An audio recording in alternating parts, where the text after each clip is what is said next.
محرم اللہ کا مہینہ ہے، ہجری سال کا پہلا مہینہ، اور یہ حرمت والے مہینوں میں سے سب سے آخری مہینہ ہے، یعنی 3 جو پے در پے مہینے ہیں ان میں سے آخری مہینہ ہے، اور وہ پے در پے مہینے ذوالقعدہ، ذوالحجہ اور محرم ہیں، اور رجب الگ سے ہے۔ مہینوں کی گنتی کے بارے میں سورۃ التوبہ میں اللہ سبحانہ وتعالیٰ ارشاد فرماتے ہیں، بے شک مہینوں کی گنتی اللہ کے نزدیک اللہ کی کتاب میں 12 مہینے ہیں، جس دن اس نے آسمان اور زمین کو پیدا کیا، یعنی اس دن سے اللہ نے 12 مہینے بنائے۔ منہا اربعۃ حرم، ان میں سے 4 حرمت والے ہیں، اور ان مہینوں میں خاص طور پر اپنی جانوں پر ظلم نہ کرو، اس کا حکم دیا گیا۔ صحیح بخاری میں بھی آتا ہے، ابو بکرہ کی روایت ہے کہ نبی صلی اللہ علیہ وسلم نے فرمایا، زمانہ گھومتا ہوا اپنی اصلی حالت پر آ گیا ہے جس دن اللہ نے آسمانوں اور زمینوں کو پیدا کیا تھا، کیونکہ عربوں نے مہینوں کی گنتی میں بہت کچھ تبدیلیاں کر دی تھی، کبھی کسی سال میں مہینہ بڑھا دیا، کبھی گھٹا دیا، تو وقت اپنی اصل پہ نہیں رہا تھا۔ لیکن جس سال نبی صلی اللہ علیہ وسلم نے حج کیا، اس موقع پر یہ فرمایا کہ یہ حج اپنے اصلی صحیح وقت پر اور صحیح تاریخ کے مطابق ہوا ہے۔ فرمایا زمانہ گھومتا ہوا اپنی اصلی حالت پر آ گیا ہے جس دن اللہ نے آسمانوں اور زمینوں کو پیدا کیا تھا۔ سال 12 مہینوں کا ہے، جن میں 4 مہینے حرمت والے ہیں، 3 تو مسلسل ہیں، یعنی ذوالقعدہ، ذوالحجہ اور محرم، اور ایک رجب مضر جو جمادہ اور شعبان کے درمیان میں ہے۔ تو یہ 4 مہینے جو ہیں یہ حرمت والے ہیں، اور ان کی حرمت میں سب سے اہم چیز یہ ہے کہ انسان حرام کاموں سے بچے۔ ویسے تو انسان کو پوری زندگی ہی غلط کاموں سے بچنا چاہیے، لیکن اللہ سبحانہ وتعالیٰ نے ہماری یاد دہانی کے لیے، ہمیں شوق دلانے کے لیے بعض مہینوں کو بعض پر فضیلت بخشی ہے، اور پھر ان میں خاص کام کرنے کو کہا ہے، جیسے رمضان میں روزے رکھنے کا حکم ہے، ذوالحجہ میں حج کرنے کا حکم ہے۔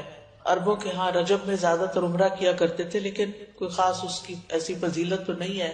اسی طرح یہ جو 4 حرمت والے مہینے ہیں، ان کا جو خاص حکم ہے وہ یہ کہ ان میں اپنی جانوں پر ظلم نہ کرو۔ اپنی جان پہ ظلم کرنا 2 طرح سے ہوتا ہے، ایک تو یہ کہ انسان گناہ کے کام کرے۔ جن مہینوں میں نیک کام کرنے کا ثواب بڑھ جاتا ہے، ان مہینوں میں گناہ کرنے کی سزا بھی زیادہ ہوتی اور اس کی ممانعت بھی زیادہ ہوتی۔ تو بطور خاص، کیونکہ اگر سال کے یہ 4 مہینے انسان اچھی طرح پریکٹس کرے تو پھر باقی مہینوں میں بھی اللہ کی حرمتوں کو پامال نہیں کرے گا۔ اور دوسرا یہ کہ انسان کسی دوسرے پر بھی ظلم نہ کرے، کیونکہ جب انسان دوسرے پر ظلم کرتا ہے تو وہ دراصل اپنے اوپر کرتا ہے، جیسا کہ انسان دوسرے کے ساتھ احسان کرتا ہے تو وہ دراصل اپنے اوپر کرتا ہے۔ قرآن مجید میں آتا ہے ان احسنتم احسنتم لانفسکم، اگر تم نے نیکی کی، احسان کیا تو اپنی جان پر کیا۔ یعنی بظاہر ایسا لگتا ہے کہ جیسے انسان دوسرے کو فیور دے رہا ہے، لیکن حقیقت میں وہ اس کے اپنے لیے ہی بہتر ہوتا ہے۔ محرم کو اللہ کا مہینہ قرار دیا گیا ہے، یہ اس مہینے کے فضائل میں سے ہے۔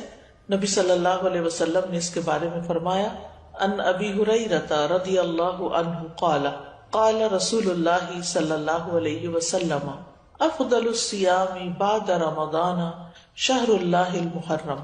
یہ صحیح مسلم کی روایت ہے۔ ابو ہریرہ رضی اللہ عنہ کہتے ہیں کہ رسول اللہ صلی اللہ علیہ وسلم نے فرمایا، رمضان کے بعد سب سے افضل روزے اللہ کے مہینے محرم کے ہیں، یعنی اس مہینے میں خاص طور پر روزے رکھنے کا اہتمام کرنا چاہیے، یعنی یہ اس کی خاص عبادت ہے۔ اس مہینے کو شہر اللہ المحرم کہہ کر شرف دیا گیا ہے، یعنی اللہ تعالیٰ نے اس کو اپنی طرف منسوب کیا کہ یہ اللہ کا مہینہ ہے۔ اس سے اس مہینے کے شرف اور فضیلت پر دلیل ملتی ہے۔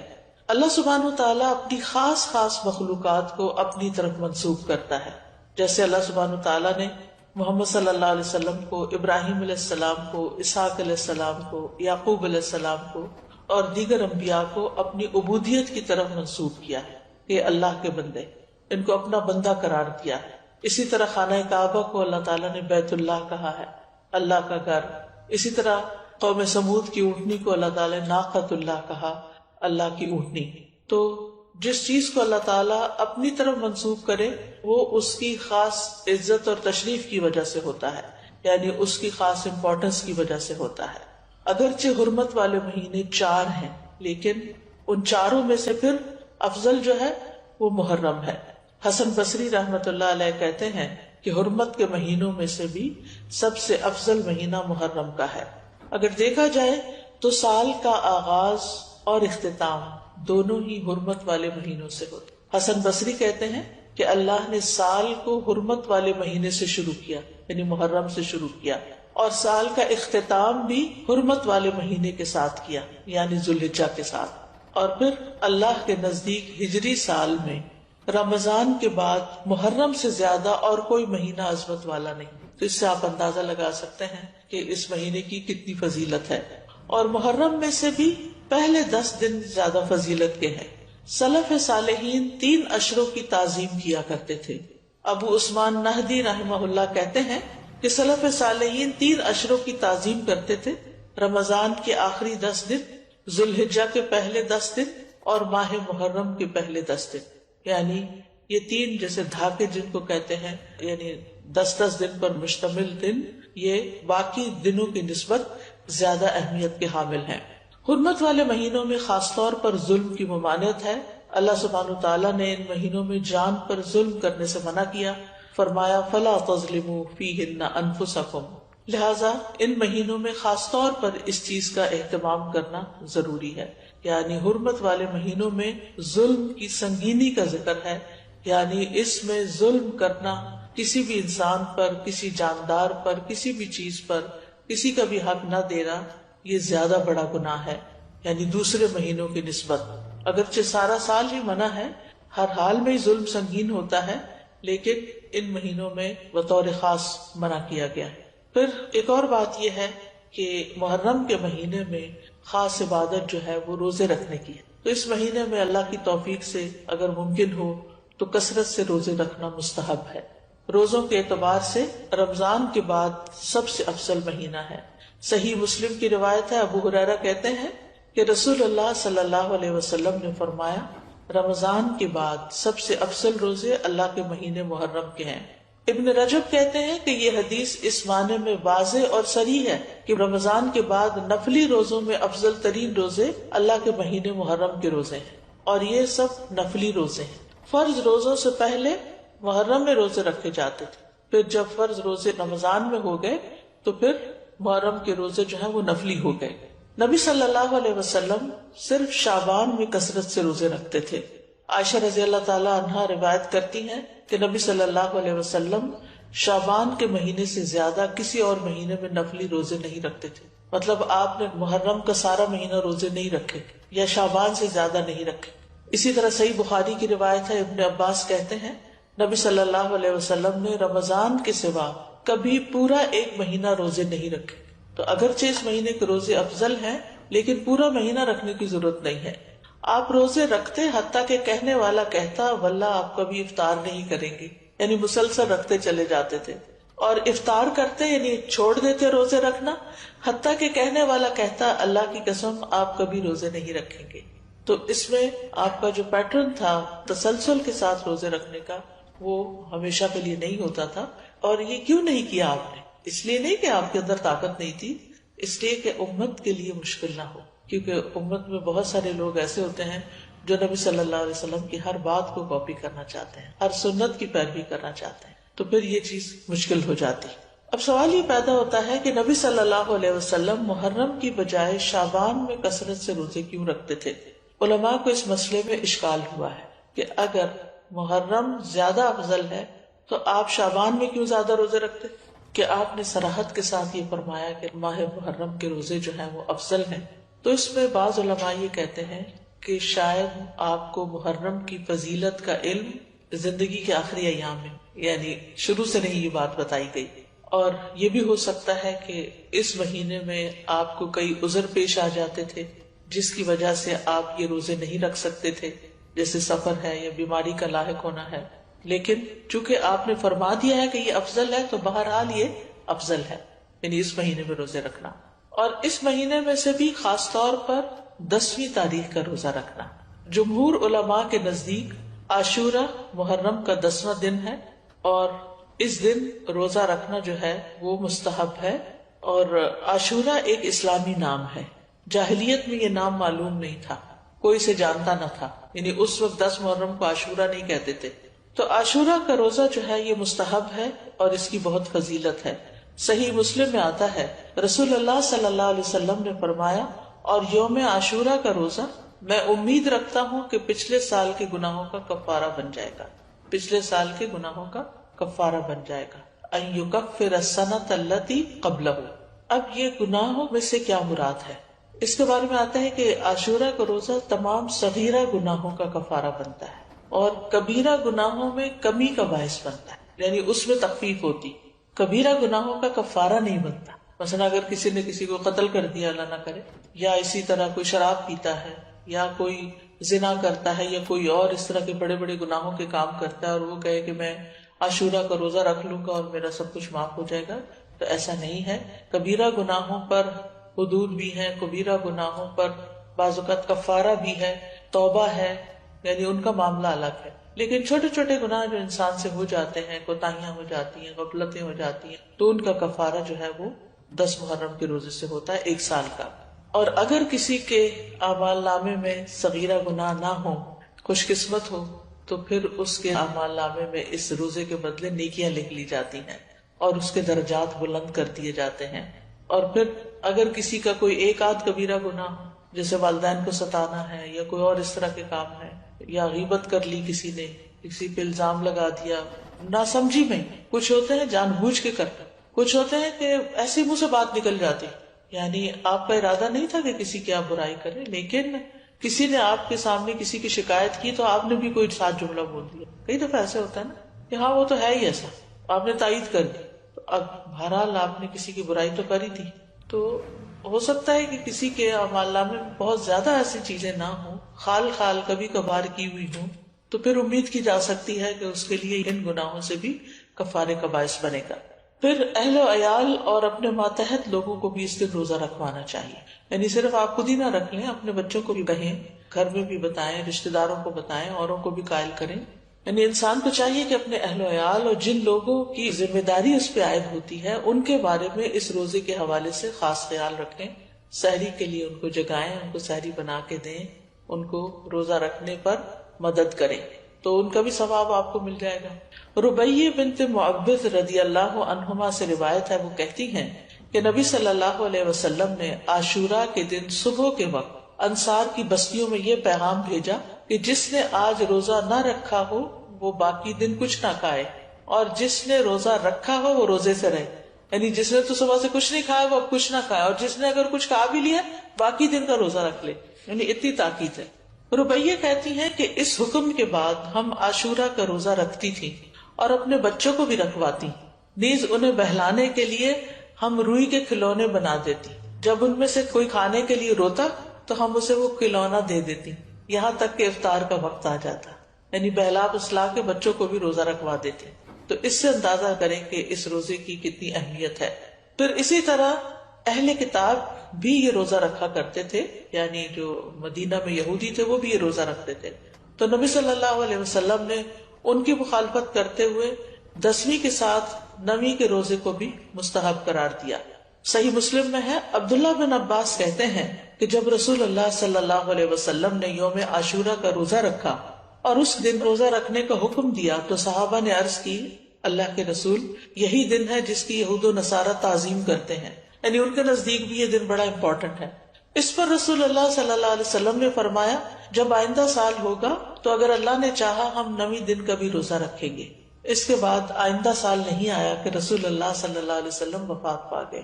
دوسری روایت میں یہ الفاظ ہیں، عبداللہ بن عباس کہتے ہیں کہ رسول اللہ صلی اللہ علیہ وسلم نے فرمایا، اگر میں آئندہ سال تک زندہ رہا تو لازماً 9ویں کا روزہ رکھوں گا. ابو بکر کی روایت میں ہے، ابن عباس نے کہا آپ کی مراد عاشورہ کے دن سے تھی، یعنی 10ویں کی بجائے 9ویں کا رکھوں گا، یہ بھی مراد لی گئی. لیکن بہتر یہی ہے کہ وہ 10ویں، کیونکہ اس پر آپ کا قول ہے کہ وہ پورے سال کے گناہوں کا کفارہ ہے، اور اس کے ساتھ 9ویں کا روزہ رکھ لیا جائے تاکہ 2 دن ہو جائے. اور جو 9 محرم کا روزہ نہ رکھ سکے تو وہ 10ویں کے ساتھ 11ویں کا روزہ رکھ لے. اور اس دفعہ تو جمعرات کا روزہ آ رہا ہے 8 کو شاید، پھر اس کے بعد 9ویں کا آ جائے گا، پھر 10ویں کا آ جائے گا، پھر 11ویں کا آ جائے گا، پھر اس کے بعد شاید منڈے آ جائے، پھر اس کے بعد ایام 20 آ جائے. تو جمعرات سے جمعرات تک پورا عشرہ ہی افضل بن جاتا ہے. اور اسی طرح چاند کی تاریخ میں غلطی کا اندیشہ ہو تو 3 دن روزہ رکھ لیں، 9، 10، 11 کو رکھ لیں. تو اس بات میں کوئی رکاوٹ نہیں کہ 10ویں تاریخ کے بارے میں احتیاط برتی جائے. بعض اوقات اختلاف مطالعے کی وجہ سے لوگ کنفیوژن کا شکار ہوتے ہیں، آپس میں جھگڑتے ہیں، آج 9ویں ہے یا آج 10ویں ہے، آج کیا ہے کیا نہیں. تو ایسی صورت میں اگر انسان ایک دن پہلے کا روزہ بھی رکھ لے تو کوئی حرج نہیں. بعض علماء کے نزدیک عاشورہ کے روزے کے 3 مراتب ہیں. پہلا 3 دن روزے رکھنا، مرتبہ کا مطلب یہ کہ بلند درجہ، 9ویں، 10ویں اور 11ویں کا روزہ رکھنا. اور اس بارے میں ایک ضعیف روایت بھی بیان کی جاتی ہے اور بعض سلف صالحین سے بھی وارد ہوا ہے کہ وہ احتیاط کے طور پر ایسا کرتے تھے. دوسرا درجہ کیا ہے؟ 9ویں اور 10ویں کا روزہ رکھنا.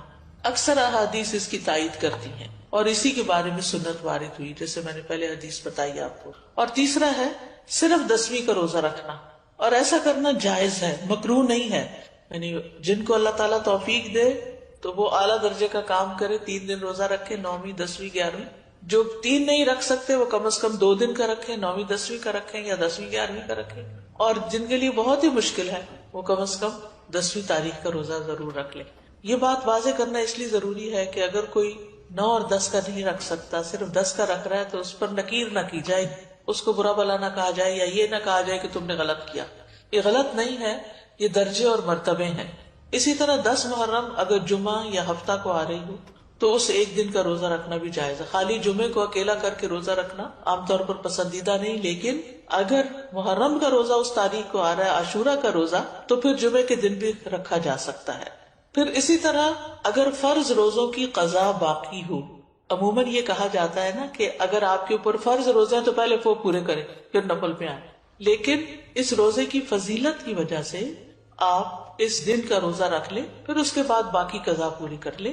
یعنی فرض کی قضا سے پہلے خاص دن کا نفلی روزہ رکھنا جائز ہے. یہ ہے مسئلہ. یعنی اگر کسی نے ابھی فرض پورے نہیں کیے تو نفلی سے محروم نہ رہے. یہ روزہ اس لیے رکھنا چاہیے کہ یہ خاص دن کا روزہ ہے، جبکہ رمضان کے روزوں کی قضا کی جو مدت ہے اس میں بہت وسعت ہے، اس کی بریکٹ بڑی ہے. بعض علماء کے نزدیک عاشورہ کے روزے کو فرض کی نیت سے رکھا جا سکتا ہے، یعنی قضا بھی رکھی جا سکتی ہے. یعنی 9ویں 10ویں کا اگر وہ قضا کے اس میں رکھ سکتا ہے، لیکن یہ بعض کی رائے ہے. وہ کہتے کہ قضا صحیح ہوگی اور ساتھ ہی 10ویں تاریخ کو روزہ رکھنے کا ثواب بھی ہو جائے گا. یہ شیخ ابن عثیمین کا فتویٰ ہے، ان کے خیال میں ایسا کیا جا سکتا ہے. لیکن افضل یہی ہے کہ عاشورہ کا روزہ نفل نیت سے ہی رکھا جائے، فرض کو اس میں مکس نہ کیا جائے، اور 10ویں کے علاوہ جو باقی دن ہیں ان میں اپنے قضا روزے ادا کر لے انسان. لیکن 9 اور 11 کا روزہ قضا کی نیت سے رکھنا جائز ہے. سمجھ گئے؟ یعنی 10ویں کا روزہ قضا کی نیت سے نہ رکھے، لیکن 9ویں اور 11ویں کا رکھ لے، کیونکہ 9ویں اور 11ویں کے روزے کی کوئی خاص فضیلت نہیں بتائی گئی. پھر اسی طرح حالت سفر میں اگرچہ روزہ رکھنا منع ہے، لیکن اگر مشقت نہ ہو تو عاشورہ کا روزہ سفر میں بھی رکھا جا سکتا ہے. یعنی اگر آپ ٹریول کر رہے ہیں تو بھی آپ روزہ رکھ سکتے ہیں. لیکن حائضہ اور نفاس والی عورت کے لیے عاشورہ کا روزہ رکھنا منع ہے، جیسے رمضان کے روزے رکھنا منع ہے. رمضان کے روزوں کی قضا ہے لیکن عاشورہ کے روزے کی قضا نہیں ہے.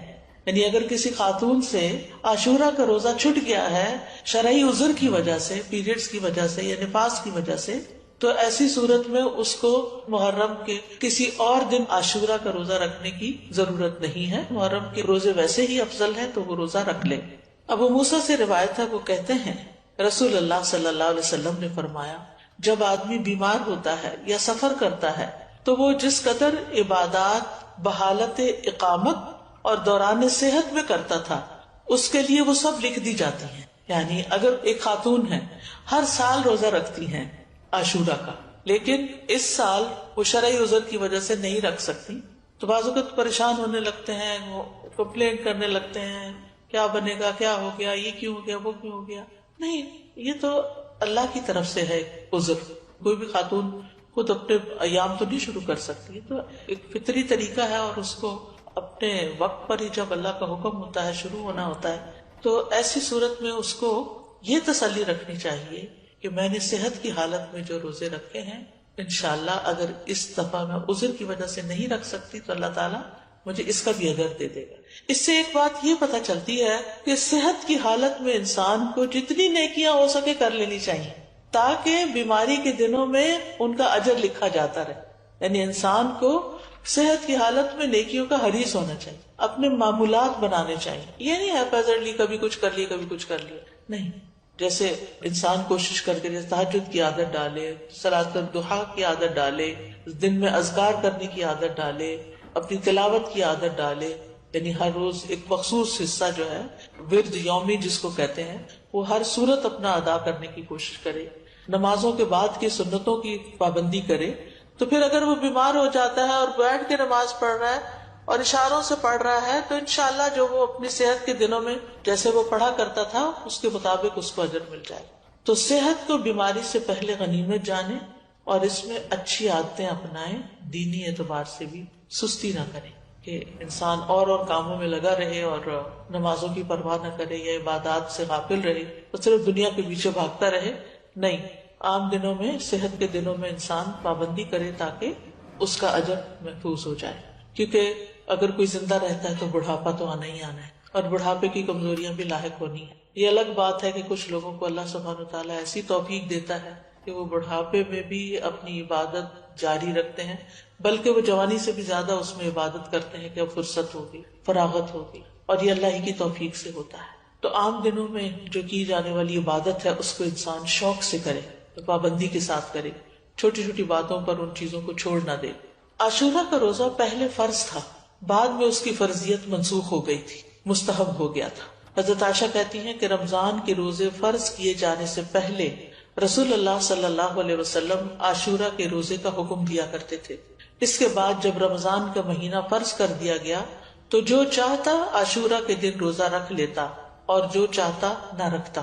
نبی صلی اللہ علیہ وسلم نے اس دن کو روزہ رکھنے کو پسند کیا، اسی لیے اس کو مستحب کہا جاتا ہے، پسندیدہ کہا جاتا ہے. معاویہ بن ابی سفیان کہتے ہیں میں نے رسول اللہ صلی اللہ علیہ وسلم سے اس دن کے بارے میں سنا، آپ فرما رہے تھے یہ عاشورہ کا دن ہے، اللہ نے تم پر اس کا روزہ فرض نہیں کیا، میں روزے سے ہوں، تم میں سے جو اس کا روزہ رکھنا پسند کرے وہ روزہ رکھے اور جو روزہ نہ رکھنا چاہے وہ نہ رکھے. یعنی نفلی روزہ ہے، اس لیے اگر کوئی نہیں رکھنا چاہتا تو میں اس کو پابند نہیں کرتا. تو فرض فرض ہے اور نفل نفل ہے. لیکن آپ جانتے ہیں کہ نوافل کے ادا کرنے سے بھی انسان اللہ کی محبت پاتا ہے. پھر ایک اور روایت کے مطابق آپ نے اس دن روزہ رکھنے کے بارے میں لوگوں کو اختیار دیا تھا. صحیح مسلم میں ہے، عبداللہ ابن عمر رضی اللہ عنہ سے روایت ہے کہ اہل جاہلیت عاشورہ کے دن کا روزہ رکھتے تھے اور رسول اللہ صلی اللہ علیہ وسلم اور مسلمانوں نے بھی رمضان کی فرضیت سے پہلے اس کا روزہ رکھا. اس کے بعد رمضان فرض کر دیا گیا تو رسول اللہ صلی اللہ علیہ وسلم نے فرمایا عاشورہ بھی اللہ کے دنوں میں سے ایک دن ہے، جو چاہے اس کا روزہ رکھ لے اور جو چاہے چھوڑ دے.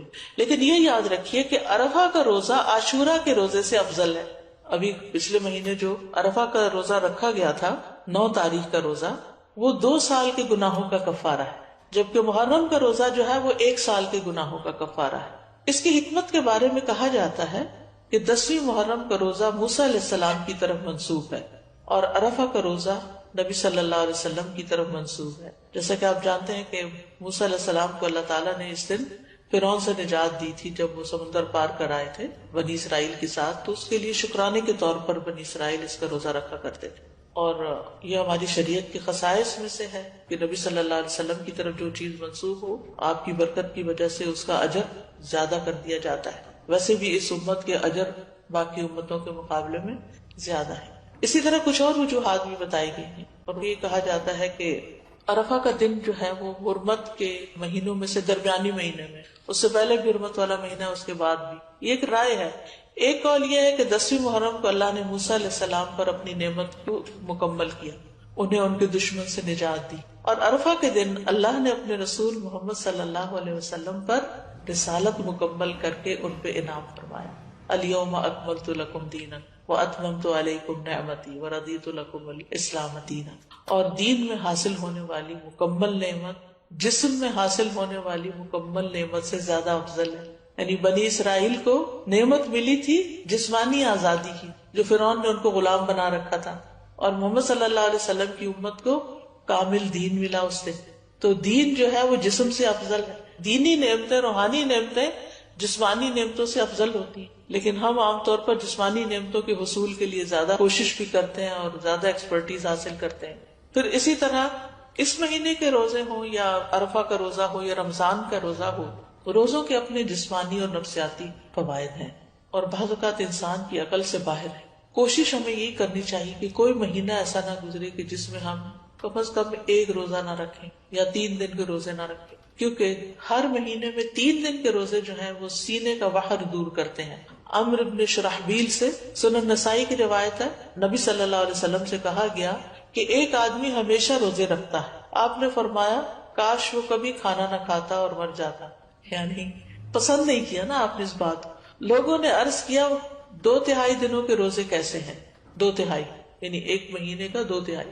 آپ نے فرمایا یہ بھی بہت زیادہ ہے. انہوں نے کہا نصف دنوں کے. آپ نے فرمایا یہ بھی زیادہ ہے. 2/3 نے 20 دن روزے اور 1/3 10 دن کے روزے. پھر فرمایا میں تمہیں وہ روزے نہ بتاؤں جو سینے کا کینہ دل کے مفاسد دور کرنے کے لیے کافی ہیں. ہر ماہ میں 3 دن کے روزے. تو ہر ماہ میں 3 دن کے روزے ایام 20 کے روزے ہو سکتے ہیں، یا آپ سوموار جمعرات میں سے کوئی ہر ہفتے ایک کر کے، ویسے تو 4 ہفتے بنتے لیکن 3 ہفتے لے لیجئے اور ایک روزہ ان دنوں میں سے کسی دن رکھ لیجئے. ہر مہینے کے 3 روزوں کا جو اجر ہے وہ بہت زیادہ ہے. زمانے بھر کے روزوں کا اجر لکھا جاتا ہے، یعنی ایک روزہ 10 کے برابر ہے. 10 دن یعنی مہینے میں 3 اشرے ہوتے ہیں، تو آپ نے 3 روزے رکھے تو وہ 3 اشروں کے برابر ہو گئے. تو سارا سال آپ ایسا کر رہے ہیں تو گویا آپ پوری زندگی روزے سے ہی ہیں. پھر یہ کہ نفس سے شیطان کے وسوسے کو ختم کرا ہے. سبحان اللہ. روزہ جو ہے یہ باہر دور کرتا ہے.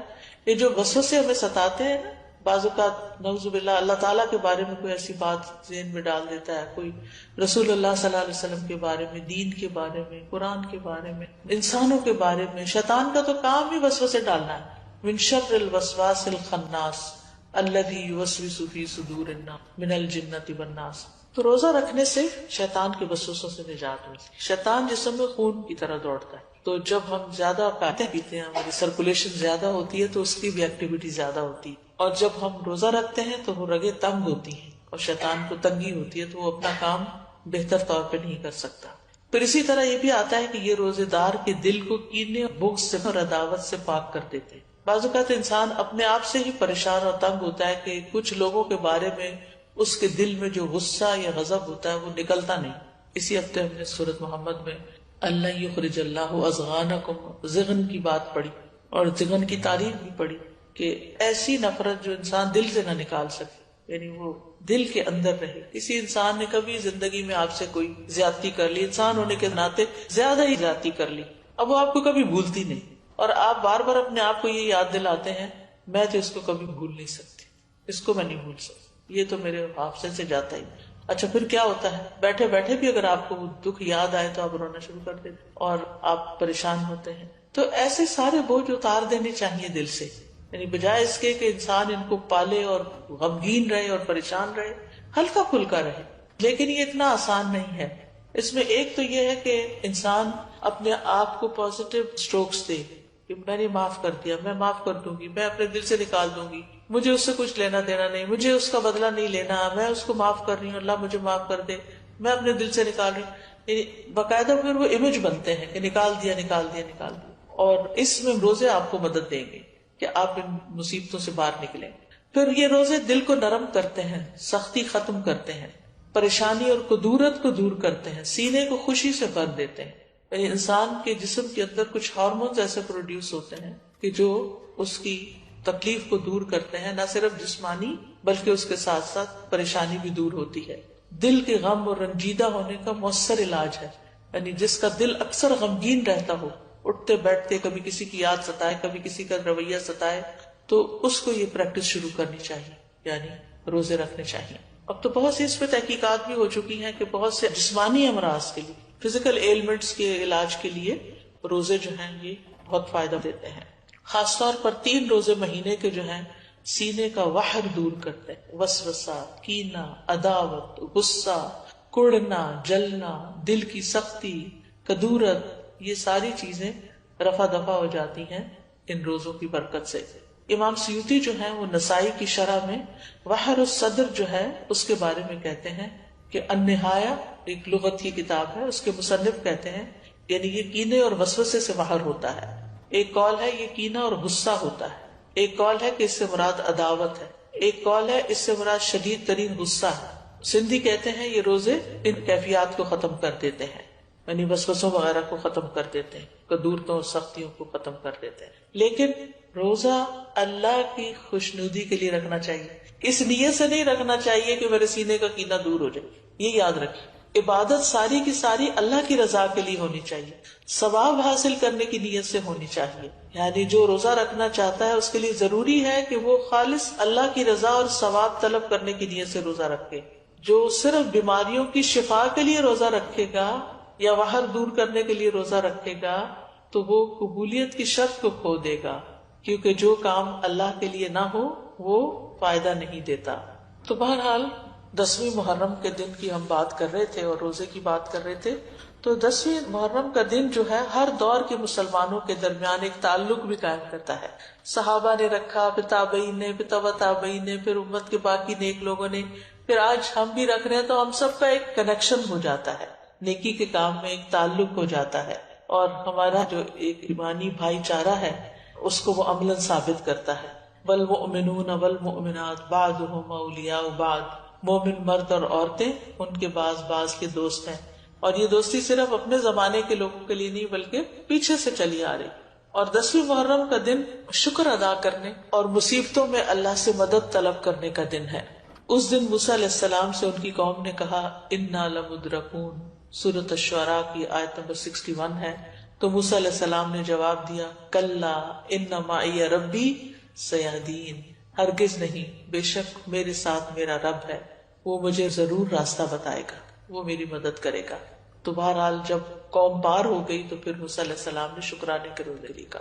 جاہلیت میں لوگ اس دن کی تعظیم کرتے تھے اور اس دن کعبے کا غلاف پہناتے تھے، یعنی یہ دن انہوں نے کعبے پر غلاف پہنانے کے لیے خاص کیا ہوا تھا. حضرت عائشہ کہتی ہیں کہ لوگ رمضان کے روزے فرض ہونے سے پہلے عاشورہ کا روزہ رکھتے اور اس روز کعبہ کو غلاف پہنایا جاتا تھا. تو بہرحال 10ویں محرم کا روزہ تعظیمی اور شکرانے کا روزہ ہے، اور یہ ایک یاد دہانی ہے کہ کس طرح اللہ تعالیٰ نے موسیٰ علیہ السلام کو نجات دی اور ان کے دشمنوں کو ہلاک کیا. اور یہ اس بات کی بھی یاد دہانی ہے کہ اللہ تعالیٰ کس طرح مومنوں کی مدد کرتا ہے اور مومنوں کے دشمنوں کو غارت کر دیتا ہے. اس مہینے میں کچھ بدعات وغیرہ بھی رائج ہیں، اور کچھ لوگوں نے اس مہینے کو حضرت حسین رضی اللہ تعالیٰ عنہ کے ساتھ خاص کر دیا ان کی شہادت کے واقعے سے. ان کی شہادت تو بعد بھی ہوئی، اور یہ جتنی باتیں میں نے آپ کو بتائی ہیں یہ ان سے پہلے کی ہی ہمارے دین میں موجود ہیں. تو ہمیں یہ دیکھنا چاہیے کہ شہادت جو ہے وہ حضرت عمر کی بھی ہوئی ہے، حضرت عثمان کی بھی ہوئی ہے، حضرت علی کی بھی ہوئی، حضرت حسین رضی اللہ عنہ کی بھی ہوئی ہے، ان کے گھر والوں کی بھی ہوئی ہے، اور بھی امت میں بہت سے لوگوں کی ہوئی. جنگ بدر میں کچھ لوگ شہید ہوئے، جنگ احد میں بہت سے لوگ شہید ہوئے. تو شہادت تو ایک بہت اعلیٰ درجے کا مقام ہے، اور جو اللہ تعالیٰ کے پاس شہید ہو کر پہنچتے ہیں یستبشرون بنعمت من اللہ، وہ اللہ کی نعمتیں جو ان کو وہاں ملتی ہیں ان پر خوش ہوتے ہیں. تو اس لیے ہمیں ان کے لیے دعا کرنی چاہیے، لیکن دین میں ایسے کام نہیں کرنے چاہیے جو نبی صلی اللہ علیہ وسلم نے نہیں کیے، بلکہ ان سے منع بھی کیا. آپ صلی اللہ علیہ وسلم نے فرمایا وہ شخص ہم میں سے نہیں جو اپنے رخسار پیٹے، کپڑے پھاڑے اور جاہلیت کی باتوں کی طرح باتیں کرے. مومن مصیبت کے وقت صبر کرتا ہے، اجر کی نیت رکھتا ہے، تقدیر پہ راضی رہتا ہے. تو اس دن کو نہ ہی جشن کا دن بنانا چاہیے اور نہ ہی غم کا دن بنا لینا چاہیے، بلکہ وہ کرنا چاہیے جس کی ہمیں قرآن و سنت سے تعلیم ملتی ہے. بس دعا ہے کہ اللہ تعالیٰ ہمیں روزے رکھنے کی توفیق عطا فرما دے، کیونکہ واقعی یہ ایک بڑا جہاد ہے نفس سے، اور خاص طور پر جب انسان بیمار ہو جاتا ہے تو اس صورت میں اور بھی مشکل ہو جاتا ہے، اور جو عمر بڑھتی جاتی، لیکن اگر عادت پڑ جائے تو پھر انسان کے لیے آسان ہو جاتا ہے. وآخر دعوانا ان الحمد للہ رب العالمین.